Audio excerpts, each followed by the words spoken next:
Je n'ai pas l'habitude de témoigner. Si je témoigne, c'est parce que j'ai encore fait quelque chose dans ma vie. Amen. Je suis en train de trembler parce que je n'ai pas l'habitude de me mettre devant une foule comme ça, comment ça parle. Donc, c'est une longue histoire, mais je vais être bref. C'était au mois d'octobre. J'ai été chez ma gynécologue comme toute femme pour faire des contrôles et tout. Ils m'ont fait un examen de frottis, frottis de col et tout. Les femmes savent de quoi je parle. Et j'ai fait l'examen. Ils m'ont dit les résultats, je vais l'avoir dans 3 à 4 semaines. J'ai attendu le résultat à la maison. Le docteur m'appelle que oui, vous devrez retourner voir la gynécologue qui est spécialiste en microbes et tout ça là, parce qu'on a trouvé une anomalie et tout. Moi j'étais anomalie.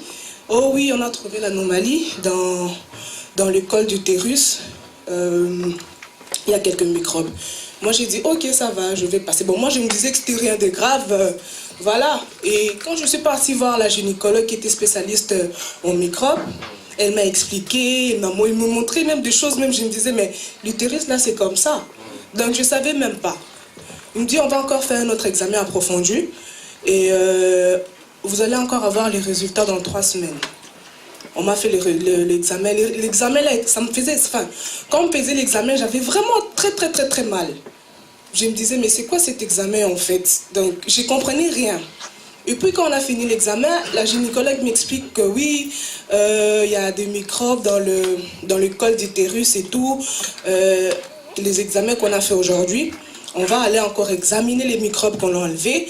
S'il y a encore quelques microbes tout autour du col, on va devoir couper une partie du col.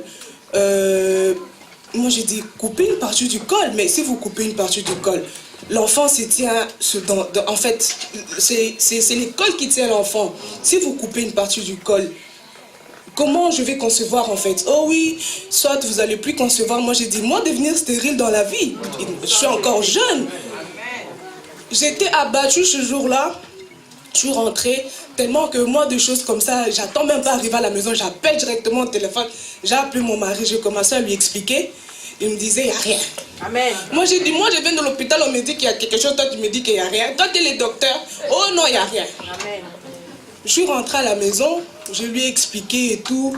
Lui, comme s'il y avait... En fait, comme si rien n'était, en fait. Pour lui, c'était normal. Il a dit que non, c'est l'examen, ils ont fait l'examen, il n'y a rien. L'examen qu'ils ont fait là encore, il n'y aura rien, en fait. Le résultat sera négatif. Moi... J'étais dépassée en fait, je me disais mais c'est quoi cet homme qui... je viens de faire l'examen, on me dit que le résultat est mauvais et lui il me dit qu'il n'y a rien. Tandis que moi je viens de là-bas, c'est moi qui étais là-bas, on me dit qu'il y a quelque chose, lui il me dit qu'il n'y a rien. J'étais abattue, je dormais même pas, je me disais mais Seigneur, je suis encore jeune, je n'ai que 25 ans, comment je peux devenir stérile à mon âge? Pourquoi tu permets cela? Lui il me disait que oui, c'est les combats, tu vois après le mariage, il y a toujours des combats et tout ça là même. C'était, je crois, un mercredi, non, c'était un vendredi. Le dimanche, quand je suis arrivée à l'église, je suis rentrée au bureau. Daddy, quand il a vu mon visage, il m'a juste demandé qu'est-ce qu'il y a encore. Je lui ai dit, Daddy, ça ne va pas. Je commençais à lui expliquer. Je n'ai même pas fini de parler. Daddy m'a dit, ça ne va pas se faire. Amen. D'abord, je suis restée comme ça, je lui regardais, j'ai dit, mais je comprenais rien en fait. Oh non, ça ne va pas se faire. J'ai dit, mais tu n'as même pas entendu l'histoire jusqu'à la fin. Tant on a eu qui sont comme ça ne va pas se faire. Oh non, ça ne va pas se faire. Il m'avait recommandé, il m'avait dit d'acheter de l'eau tout que je devrais boire, je devrais prier pour ça. J'ai acheté de l'eau. À un moment même, ça commençait à me saouler, ramener des paquets d'eau, monter avec ça aux escaliers pour compris. Mais je me disais, c'est pour mon bien, je n'ai pas de choix. Et puis, j'avais aussi expliqué à maman Chantal. Bon, c'est une maman, je lui ai expliqué et tout ça là. Elle m'a dit on va prier, on doit organiser des prières, on va venir ici à l'église, on va prier. Et c'était ce mercredi, j'étais ici à l'église, normalement même on devrait venir au culte à 18 h. Je venais même encore de chez la gynécologue là, déjà elle m'énervait. J'arrivais même pas à avoir sa tête, mais bon, comme j'avais rendez-vous, je devrais quand même aller là-bas. Et quand je suis rentrée à la maison, j'étais tellement fatiguée, je disais même à mon mari, je lui ai dit, je comprends pas pourquoi je suis fatiguée comme ça. J'ai mangé, quand j'ai fini de manger, j'ai dormi, je me suis endormie. Lui aussi s'est endormi. On s'est réveillé à 20h. Et pourtant, on devrait partir au culte. J'ai dit, mais c'est quoi ça? Lui, il me dit que non, je trouve qu'on doit quand même aller prier à l'église. Maman Chantal, elle avait déjà fait un programme avec lui normalement. J'ai dit, ok, on va. J'étais motivée à un point, j'ai jamais été motivée comme ça pour venir prier à l'église la nuit. J'étais là, on s'est apprêté, les taxinaires est arrivé, on est venu à l'église. Maman Mado aussi, elle devrait être là aussi. Le guerrier berger, pardon, qui a déposé Maman Mado. Il nous a laissé et puis lui, il est parti. On est resté moi, Maman Mado, mon mari et Maman Chantal. Et nos enfants. On a prié, j'ai prié le mercredi là comme j'ai jamais prié dans la vie. J'ai prié, j'ai parlé en langue. Des fois même je me disais, mais c'est quoi cette prière? Parce que j'ai jamais prié comme ça en langue. J'ai prié en langue, j'ai pleuré là-bas. J'étais là par terre, j'ai pleuré même. Je disais, Seigneur, toi tu es le père des orphelins. Pourquoi tu permets cela? Pourquoi tu permets cela? Pourquoi moi je dois toujours avoir des attaques dans ma vie? Pourquoi je dois toujours avoir des combats toujours dans la vie? Pourquoi? Tu m'as donné les mariages, je dois avoir des enfants. Je dois avoir les enfants.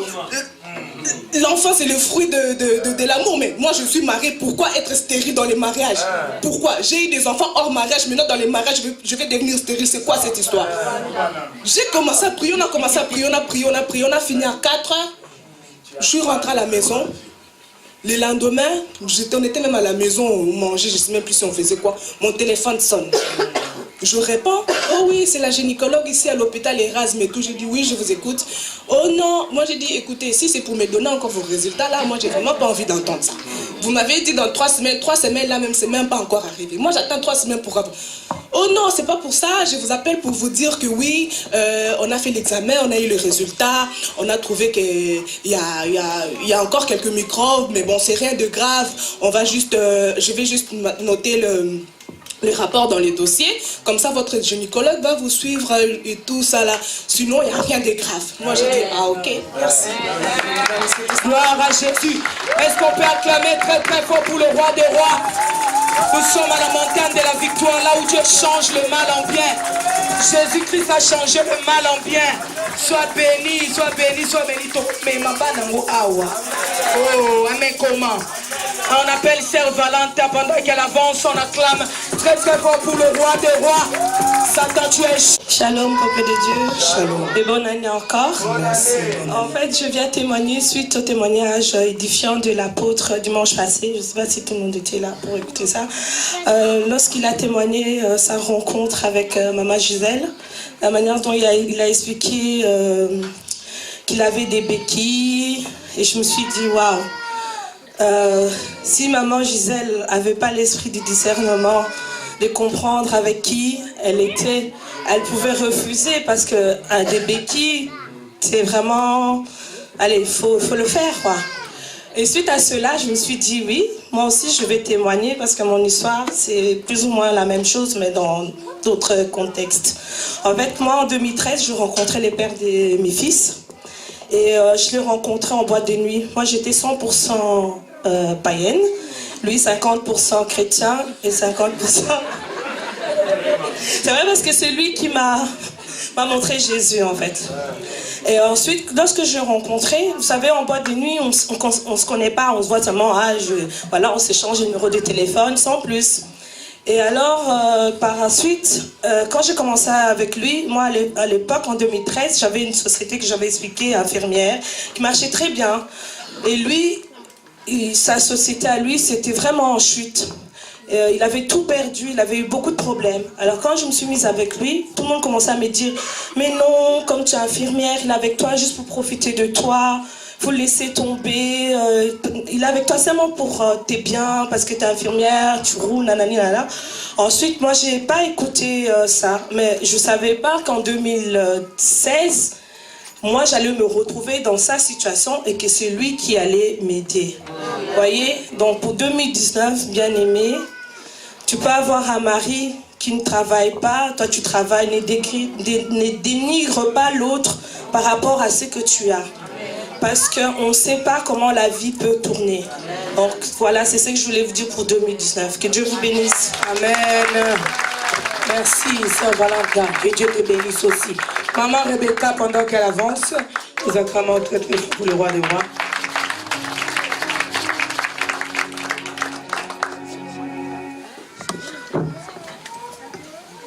Shalom, peuple de Dieu. Shalom. Et bonne année, bonne année. Bonne année. Amen. Que le Seigneur vous bénisse. Amen.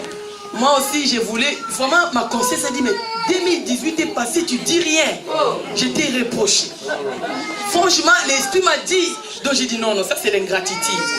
Il faut quand même que je dise quelque chose de ce que Dieu a fait beaucoup. De janvier à décembre, Dieu il fait beaucoup de choses.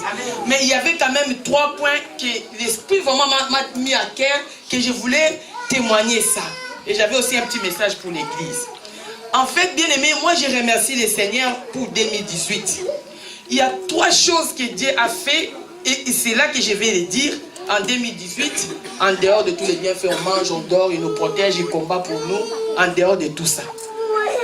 Tout d'abord pour mon mari, parce que maman Valentin a soulevé aussi quelque chose. Moi aussi, je voulais d'abord parler pour ma vie de couple. Je voulais aussi conseiller aux célibataires. Parce que quand on est dans le monde, il y a un adage qui dit, si tu connais quelqu'un, il faut que vous preniez trop longtemps. Le monde dit ça. Il faut rester en fiançailles, vous vous connaissez, et bien pour que vous soyez bien ensemble. Amen. Mais Dieu ne dit pas comme ça. Ça, c'est ce que les gens disent. Moi, mon mari, il est venu comme ça. Il cherchait une femme, on s'est vu. Moi, j'ai prié aussi mon Dieu. On n'a même pas eu le temps de faire les fiançailles. On n'a pas eu ce temps. Donc, on s'est connus, il a demandé la main, et un mois après, on voit la famille, on voit dans toute procédure, et juste religieux, civil, tout. Donc, on est restés ensemble. Donc, tous les mois de 2018, je vais dire que c'est le mois où on est restés ensemble. Alors, donc, j'ai béni le Seigneur tout d'abord, parce qu'on ne se connaissait pas. Parce que même mes collègues, quand j'ai donné l'invitation, ils me disent, oh, tu as trouvé l'homme là où? Et les Blancs disent, hey, tu ne l'as pas connu. Vous les Africains, comment vous êtes? Tu l'as vu seulement, et vous êtes mariés, tu ne l'as pas connu. Et moi-même, je disais, oh, il peut avoir raison. Je ne l'ai pas connu. Mais quand Dieu dit quelque chose, il arrange ça. Amen. Donc je voulais dire à un célibataire, si tu racontes à ton mari, et maman Betty peut me témoigner, parce que maman Betty est passée dans la même situation que moi. Amen. Maman Betty aussi, elle a vu papa Denis, c'était les coups de foudre, et jusqu'à présent. Parce que c'est Dieu qui a donné. Donc je voulais dire à un célibataire, ne te pose pas de questions parce que tu demandes à Dieu le mariage. Ne te pose pas de questions. Quand Dieu il donne, il donne. Faire les fiançailles ou se connaître avant, comme le monde dit, le langage de Dieu, ce n'est pas le langage des hommes. Amen. Amen. Alors, deuxième point encore pour l'an 2018, je voulais souligner, c'était 2018, pardon. Non, 18, oui, d'accord. J'ai fait le bilan de 18. Dieu a fait encore quelque chose pour mon voyage à Kinshasa. Ces voyages, ça faisait 14 ans que je n'avais pas été. Ces voyages m'ont apporté beaucoup de choses. C'est-à-dire, depuis que j'ai été au Congo, ça m'a changé la vision. Et j'ai béni aussi le Seigneur pour mes parents, surtout pour mon papa, qui quand je lui parle même de Dieu, il me laisse l'oreille pour écouter. Quand je lui dis même, tu n'as pas compté à l'église, oui, j'ai des empêchements, mais je vais aller. Donc j'ai béni le Seigneur pour ces voyages que Dieu avait permis après 14 ans de retourner au Congo. Et troisième point dans mon bilan de 2018, par rapport à mon travail. Je vais parler de l'élévation. Bien aimé, je travaille dans un centre flamand. Tous les documents, c'est en flamand. On m'a fait un programme en français. Wow. Alléluia. Donc, pour moi, j'imprime des choses en français, mais l'origine des dessins est en flamand. Donc Dieu voulait me voir l'élévation, la grandeur de Dieu. Amen. Dieu, il peut changer les choses. Amen. Donc moi, d'office, ça devient bilingue. D'office. Donc il y a des documents qui parlent en français, il y a des documents qui parlent en flamand. Bon. Donc Dieu n'a pas voulu compliquer, il a élevé, il a élevé. Amen. Alors ça c'était les bilans et les conseils que je voulais donner à l'église, c'est quoi? J'avais un message pour l'église, pour l'an 2019. Alléluia. Amen. Bien aimé, la Bible nous dit, Jésus-Christ, il est le chef de l'église. Si Jésus, il est le chef de l'église pour l'an 2019, bien aimé, nous sommes, il est le corps. Nous sommes les membres. Alléluia. Donc on est des membres, on est bras, on est œil, on est oreille.